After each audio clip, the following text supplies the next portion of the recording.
There are 7 deadly sins when it comes to copywriting, and if you fall for them, it will be almost impossible for your copy to convert. But if you know how to avoid them and you know what to do instead, your copy will become virtually irresistible. Now look, I know that's a bold claim, and I'm sure you're wondering, who the hell is this guy anyway? So let me give you a quick intro before we get into the 7 sins of copywriting. Now, I've been writing for the better part of half a decade. And in that process, I've generated multiple 8 figures with my copy. But that's not really what's most fascinating. What I think is my biggest accomplishment is the fact that just in the last few years alone, I've written over 4.2 million words. Now, let's put that into a little bit of perspective, because the entire Harry Potter series is just over 1 million words. So that should really put into perspective just how much 4.2 million actually is. And obviously, in doing that and in writing all that, I've gotten quite a bit of practice. Now, before we get into the nitty-gritty, I actually want to tell you precisely what copywriting is, because there's no use in spending all this time talking about it if we don't know exactly what we're talking about. So, in essence, copywriting is just storytelling. In fact, copywriting is probably the purest form of storytelling, and that's why I always use those two terms interchangeably. But if we dig a little bit deeper, what's the purpose of that story? Because when you're writing copy, your purpose is singular. You want to elicit a response in your reader. Maybe that response is you want to build trust. Maybe you want to convert them. Whatever it is, you're writing copy in order to elicit that desired reaction in your audience. And there's actually this massive misconception that you need to be a good writer in order to be a good copywriter. But honestly, that could not be further away from the truth. Because look, when it comes to copywriting or storytelling, whatever you want to call it, we're not trying to be the next Shakespeare or Dickens, right? That's not what we're trying to do. We're simply trying to elicit a response in our audience. That's it. There's nothing more, nothing less, which means you don't actually have to be a quote unquote good writer. You don't need to be super creative. You don't need to have perfect grammar. You don't even really need to be an English native speaker. I mean, hell, I'm not. And you don't need to use overly fancy words and complicated sentence structures. You need to forget about all that, because that's not what we're talking about. You just need to tell a story well. In fact, the first sin of copywriting is using difficult words. Now, why is that? Well, because when you use difficult words, you actually alienate part of your audience, which means the impact that your words, the impact that your copy has, is diminished by the fact that you alienate a portion of people that simply won't understand the point you're trying to get across. Instead, you need to keep it exceedingly simple. And my rule of thumb is that you should write at about a 5th grade level. Now that's erring on the side of caution a little bit, but you have to keep in mind that the average reading level in the US is that of a 7th or 8th grader. Now, if that sounds surprising, well, honestly, it surprised me too. But that is exactly why you can't use overly difficult words, because odds are most people literally won't get the message. Now, a very, very good tool to be able to analyze whether your copy is too complicated is Hemingway. Hemingway app will literally tell you how difficult or how easy your copy is to comprehend. Now, the second sin of copywriting is using sentences that are far too long. Now look, there's certainly a time and place to use long sentences, but they really shouldn't dominate your copy, because that's how you write very, very stale copy. If you use overly long and complicated sentences, you just lose the reader, right? And retention is probably the single most important metric when it comes to determining how effective your copy actually is. You see, long sentences are simply less legible. But the converse isn't necessarily true either, right? You might think, oh, okay, well, if I don't use long sentences, then I have to use short sentences. But if you only use short sentences, then your copy just becomes very choppy and honestly just as difficult to latch onto. So what do? Well, you have to use a combination of both. Your copy should have an ebb and flow to it. You want to use long sentences and then follow them up with short sentences and then medium length. And you want to use all three in symbiosis. Now, a good rule of thumb for this is what I call the mountain structure. Now, the mountain structure is really just a way to be able to tell whether your copy is sufficiently varied in sentence length. And the way that it works is if you turn your page sideways, if you look at your computer sideways, the copy that you've written should look akin to a mountain structure, right? You should have tall peaks and you should have deep valleys, and you should have medium peaks as well, right? You want it to look like that of a mountain range, because that is exactly how you create rhythm. That is exactly how you create that ebb and flow that all good copy has to have. Now, why is rhythm and flow so important? Well, because those are the things that are going to keep your readers engaged.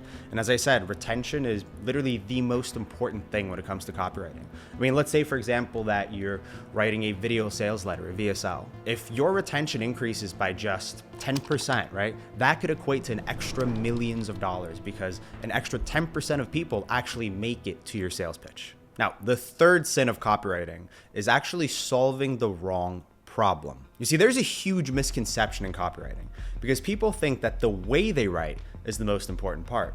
But the truth is that the way you write will always come second to what you write. Copywriting is really 80% what you write and 20% how you write it. I mean, you could have the perfect copy, technically speaking. You could follow the mountain structure, you could use simple words, you can have varied sentence length, you can do all of these things right, and your copy can still be god-awful if you're solving the wrong problem. And that's precisely why you need to understand your target audience, honestly, even better than they understand themselves.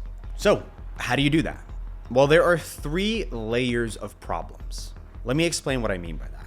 Because when you speak to an audience, you need to understand their problem so well that they can't help but take action. You need to understand their problems and, by extension of that, their desires better than they do. And so that's why it's so important to understand the 3 levels of problems and the subsequent desires. So what are they? Well, the first level of problem is what I call the literal problem. I mean, this is the actual issue that your target audience has that you're trying to solve for. Then you have the philosophical problem. This is one layer deeper.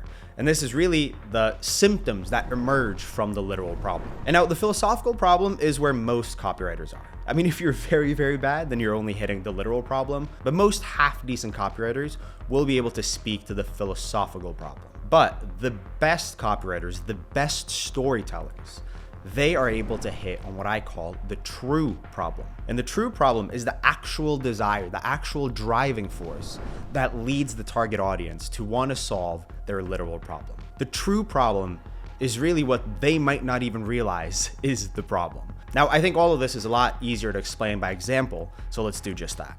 Let's say you're some sort of fitness coach and you're selling a fat loss product, whether that be a workout plan, a diet, what have you, it doesn't matter.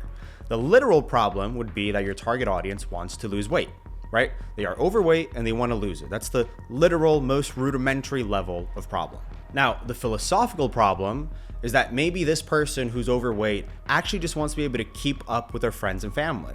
You know, if they're in a new city and they want to walk all day, they don't want to have any issues doing that because of their weight. But then we can dig one level deeper, and what's the actual underlying desire that leads them to even want to have this physical capability, that leads them to want to lose this weight? And in this case, that true problem would more than likely be that they want to regain confidence. Let's look to one more example to really make this crystal clear. Let's say you're selling some sort of time management tool, whether it's an app, a software, or even you're coaching people on how to be more efficient with their time. Well, the literal problem is that the target audience is bad at managing their time, right? That's simple enough. Now, the philosophical problem that emerges from that is that the target audience is stressed all the time, they can't get their things done, and they're falling behind because of it. Now, the philosophical problem that emerges from that lack of time management is that the target audience is stressed all the time and they just can't seem to get things right. But if we go one layer deeper, you'll find that the true problem isn't just that they're stressing or that they don't have time.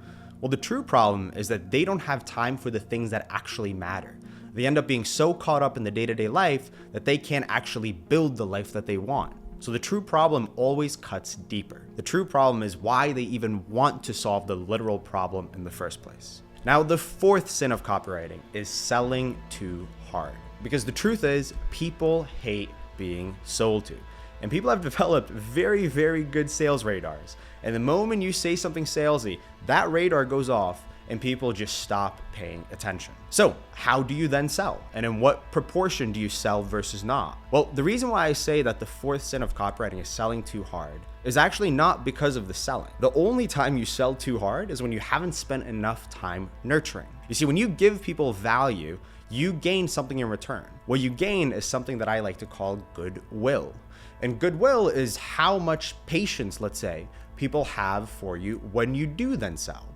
And if you've built up enough goodwill by providing actual value to your target audience, well then when you inevitably do sell to them, it's not going to be a problem because you've built up so much goodwill. You can think of this as a sort of push and pull, right? You need to give a lot before you can take a little, but you always want to give more than you take. I mean, you can think of this almost like a harvest, right? If you harvest too early, if you sell too much, well then you're just going to have a bad harvest, right? Things aren't ripe yet, it's not going to be as good.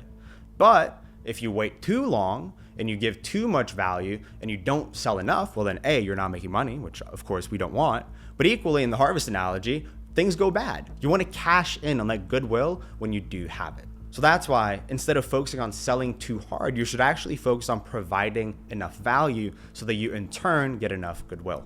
Now, the fifth sin of copywriting is focusing on features and not benefits. And this is so unfortunate because it's honestly such a simple fix, yet most people just don't do it or they don't do it correctly. So what do I mean when I say focusing on features? Well, let's say you have some sort of productivity tool that blocks websites so that you can actually stay on track. Now, a feature of that tool would be that it blocks websites that you choose, right? So let's say you block YouTube, you block Instagram, what have you. That would be the feature. But the benefit would be that you actually regain focus by virtue of the feature. So instead of focusing on just describing how this feature works, you need to focus on the added benefit that the end users get. So in this case, you can even take it a step further. You can say, not only do you save time, but you actually create it. And by framing it that way, you're able to focus on the benefit as opposed to the feature. Because the truth is, most features are actually really boring and people don't care for the specifics. I mean, let's take your iPhone, for example. Do you really care that it has, X number of megapixels in the camera? Or do you just care that it has a good enough camera so that you can capture the moments that you want to capture? Well, I would assume that it's the latter. And it's the same with everything else. You always want to sell the benefit,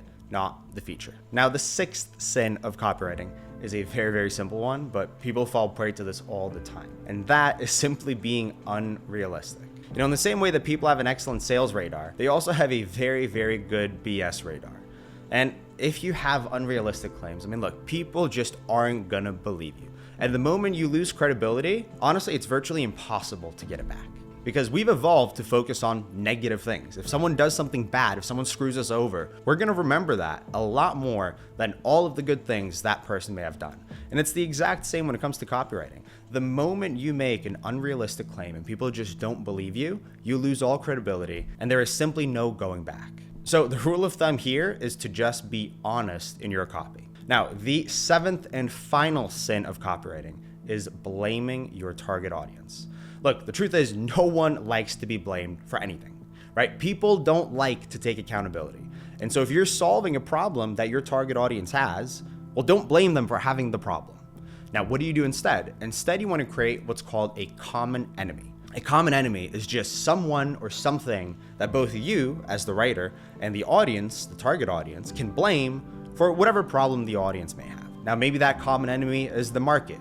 Maybe it's something else. It doesn't really matter what it is. The point is, you never want to blame the target audience for having the problems that they do have. And that, my friend, is the seventh and final sin of copywriting. Now, if you guys have any other topics you want me to cover in the future, then feel free to drop it in the comments. And with that, I will see you in the next one.